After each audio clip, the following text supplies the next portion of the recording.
This is no place for the man who's afraid of noise, of heights, getting himself wet, of working long hours, going without meals in the middle of the day. You know, you've got to be prepared to accept all these things. This is no place for the sissy.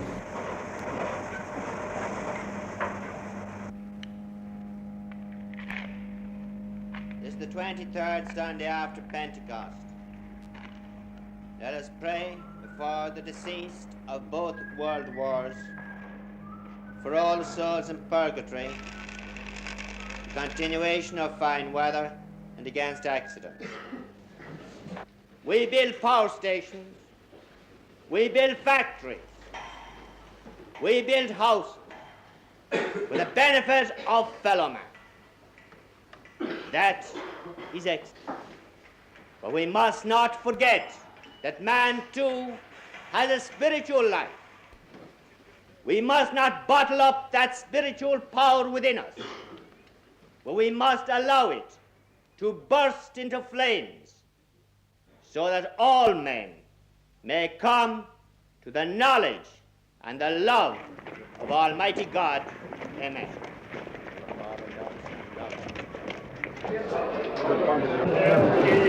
Very much appreciated. Thank you very much. This for, Jerry? What's the little finger for? I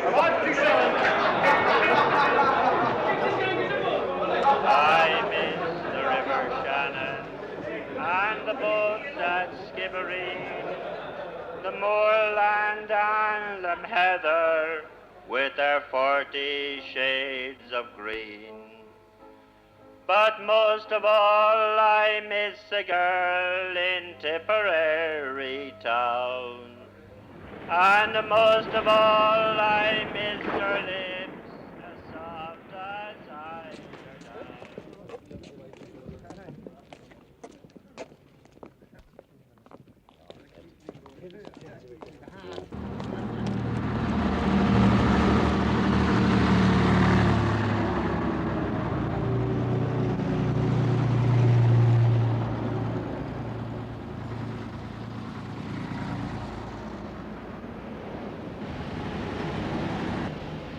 There is a lot of satisfaction in knowing that we're building this nuclear power station, but it's immaterial to us what we're doing.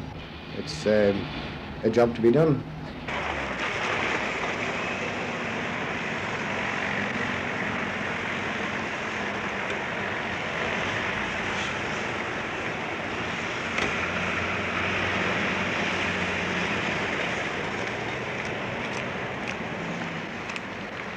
Here's some confidential papers. Would you mind seeing that and that goes to the people concerned? One for John Russell, one for Malcolm McIndoe. We came here to do a job, and we're going to do a job.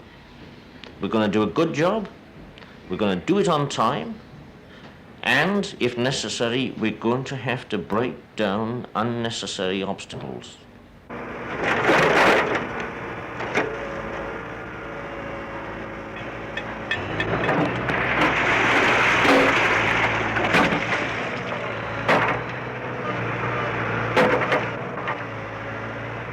But do it we will.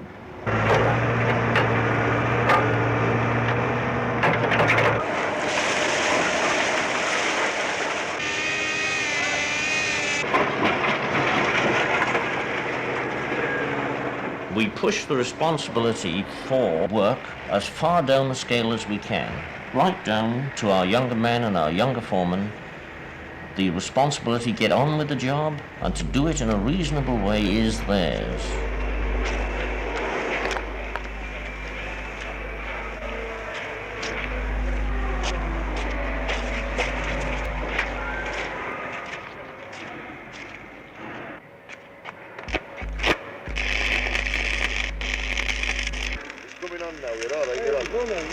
Keep it going, Johnny. I'll tell you when.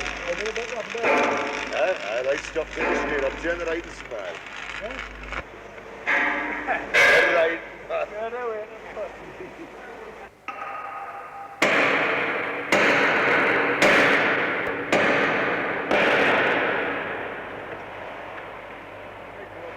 You're working with a unique sort of society here that is natural. You've got this constant coming and going. You've men who demand and require freedom, and when they want to go, they go. I'm told that your chaps are saying that, irrespective of what we say, they're going to erect these cladding rails because they're shown on a drawing. Well, this is bloody ridiculous. Just because they're shown on a drawing, you know. I start looking at critical areas to see what progress has been made, what snags there are, what's likely to be a bottleneck. But in getting to these critical areas, I see all sorts of other things which have to be done. We should have concrete Sunday. Yeah. But due to the winds and the lack of credence and one thing or another, we're going to lose another day. No, We've effectively lost a week on it because of the winds. Well, you know, I'd pinch them over lunchtime and say from 12 o'clock till 2 o'clock, try and get this done. Because if you don't, it's going to be raining again and you're never going to be able to do it. Oh, no, week 2. Week 2.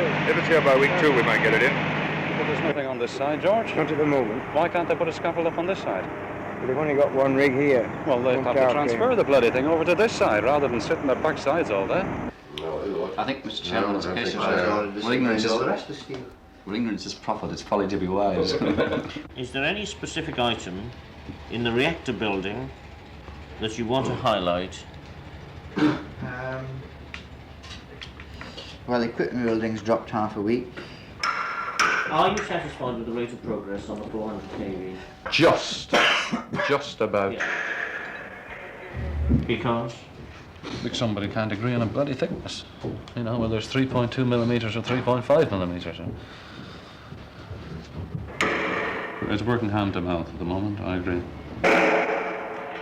Here you haven't the things that tend to make you conservative and set. There's a growing tendency now, even within the construction industry, not just for the men to move, but for whole families to move. Right. Brickwork. Remarkable, Ken. Remarkable. You haven't cooked the books, have you? Well, I must say, this is first class. If this is your opinion, it's not my opinion. It's we'll do Alan Stewart's opinion in conjunction with. It's been done properly. It's been done properly, right. It would always be done properly. I don't disagree. Now, there are generally 3 or 4 different ways of doing the same job. I don't mind personal opinion coming in, and a guy doing it his own way, so long as it's as economic or better than my own thoughts on the matter. I'd rather be up here than working down below. You've got to be very well experienced to work at heights like this. No, there are smaller cranes in this country, but nothing as big as this. You get so much sway on the ropes. You've got to be very careful everything you do. Well, I think you've got to be pretty nerveless, keep off the drink, that's about the main thing. Because you don't have much contact with other people on the site and working long hours, chasing big money all the time. So the only arguments I get into are political. Well,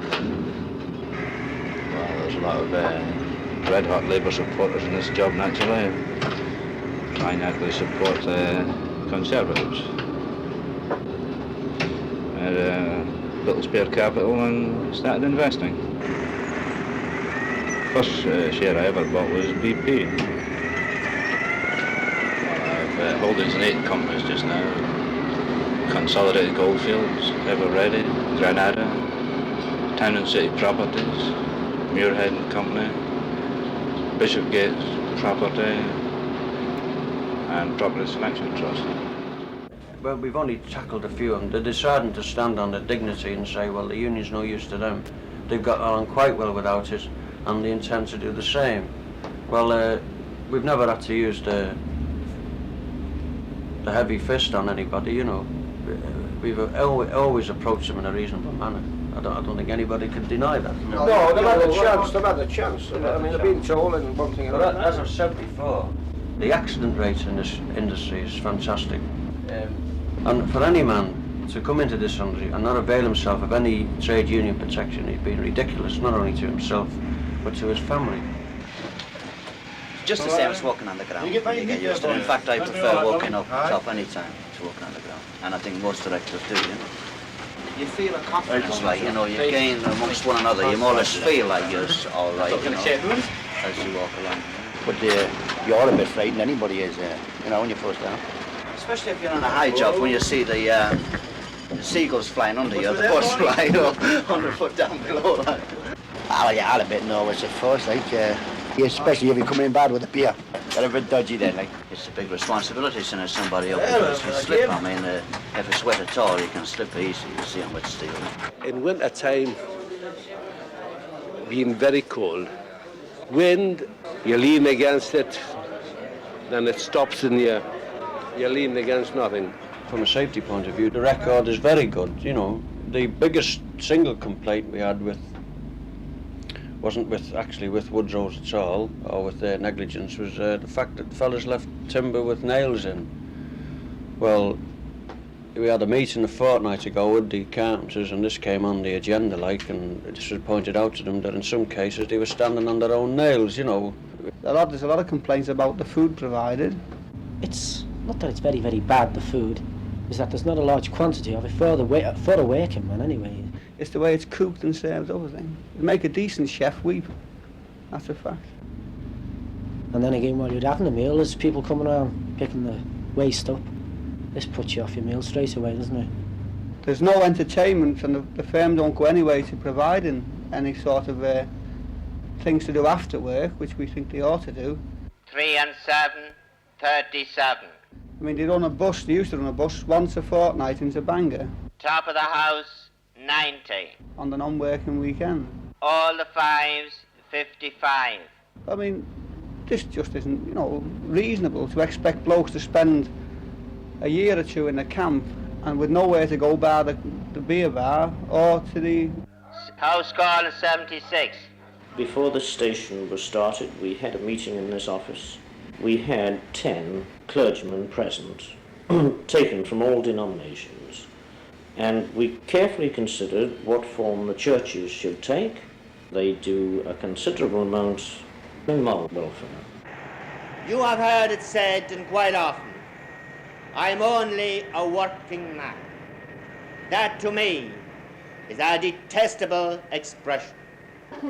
Because God sanctified work, and Christ dignified work, and St. Joseph was a worker. And what is there to be ashamed of in your ordinary work? I'm only a working man. Never have that attitude. Never underestimate your dignity. Never underestimate your God-given dignity. Man, as we say, is born to labor.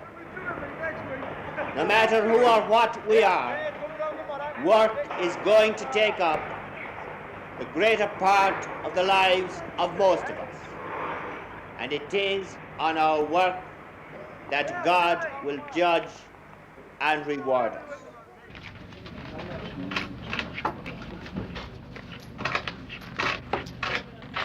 Well, it's the money.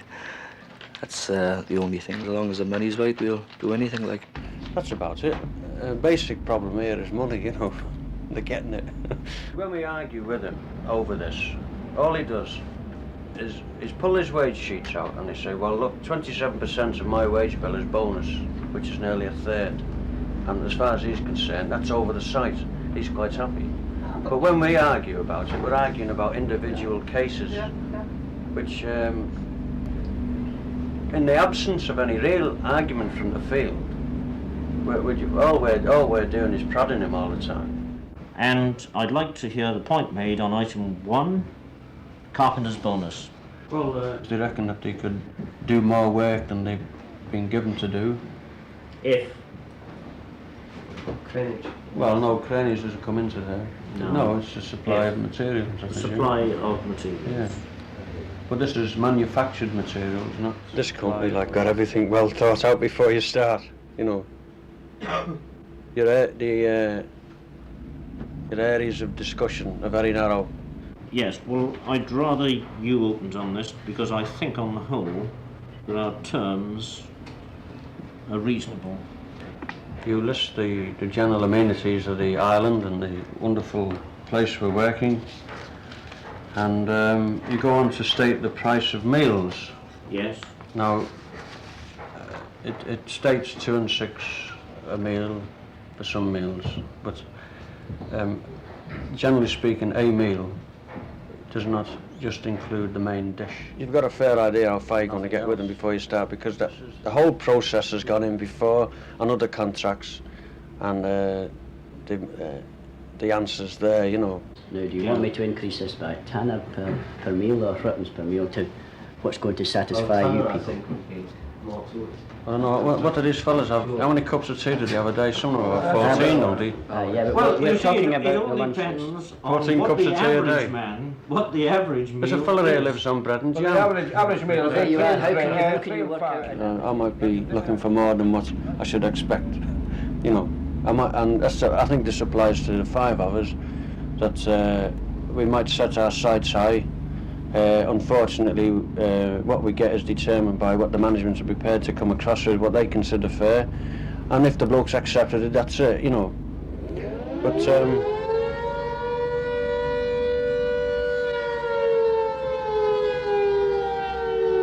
maybe I'm too much of an idealist, you know. That's possibly the trouble.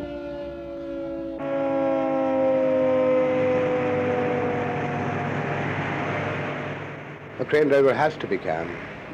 He can't be a nervous type of person. He's got to learn to hold his head in the event of an emergency. There's bound to be a certain amount of tension. I mean, it's not every day occurrence when you're doing lifts like this. I give the signals and it's transmitted by telephone to the driver, and he only does what he's told to do, nothing more. Hello, Frank. Can you hear me on this phone? Frank, can you not hear me on this phone? There's no question of being a pile driver, you know, shouting your head off. People don't take easily to people shouting at them. A general foreman's job is to interpret what the management want and then make his bullets, and be fortunate enough to find someone of a junior grade to himself to use as a gun, give them to him, make him shoot them, and dodge quietly out of the way when the other stuff's flying back. It's about what it amounts to. I give very few commands. I advise, I direct, I question. Yes, Tom, what is it? But I give very few commands. That's how I get my job done, not by my brain, it's by the ability to use somebody else's. If the engineer in charge doesn't give a cigar, well, we'll just put it about 3 or 4 inches further off where it should be and give it a little bit more work. Hello, Frank. Stop heaving, will you? I want you to take the west crab up, only a couple of inches though.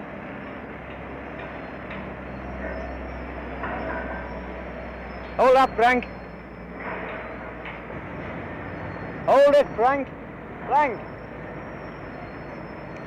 Frank, hold it.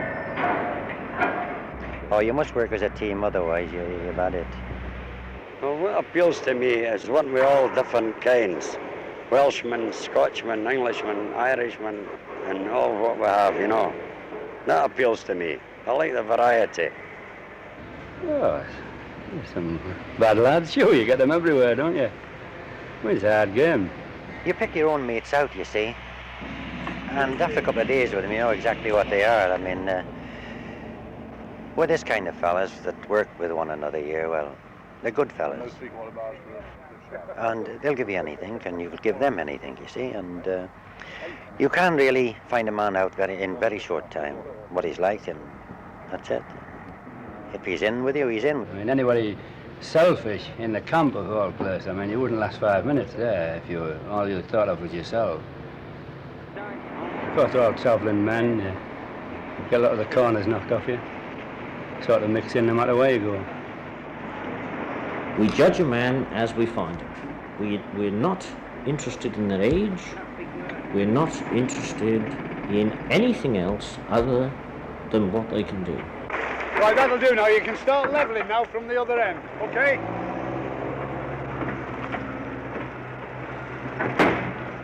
In my opinion, a young man should come into this game and get as much as he can out of it and settle at home.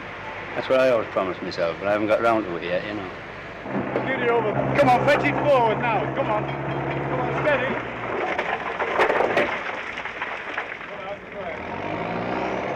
Going home, it's a wonderful feeling. Every month, aye.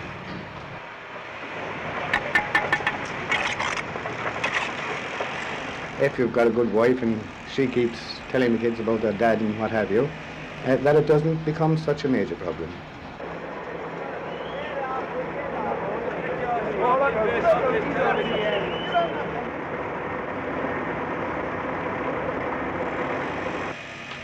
Just let the wife try and civilise me a bit, you know. Get me domesticated, then it's time to be off again. Yeah. So she reckons, anyhow. You must be prepared to mould your private life around your job. In other words, work first, pleasure second. And I'm very fortunate, both my wife and I are very happy to have it this way. I couldn't stay at home, not for any length of time. I think about a fortnight and I'd either have indigestion so bloody bad I'd have to get out of it. Whatever the work is, you've got to go. That's where you want to earn a living, like.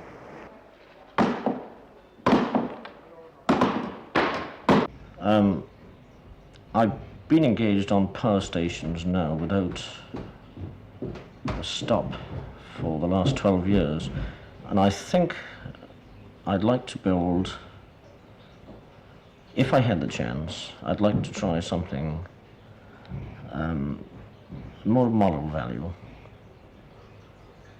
And the fact that we are at present building a cathedral, as you know, in Liverpool, I think it would be a very fine thing to be able to say that you built a cathedral.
It's no connection with cathedrals.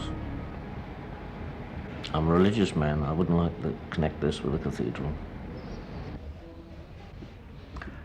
I would like to have built the railroad across the States.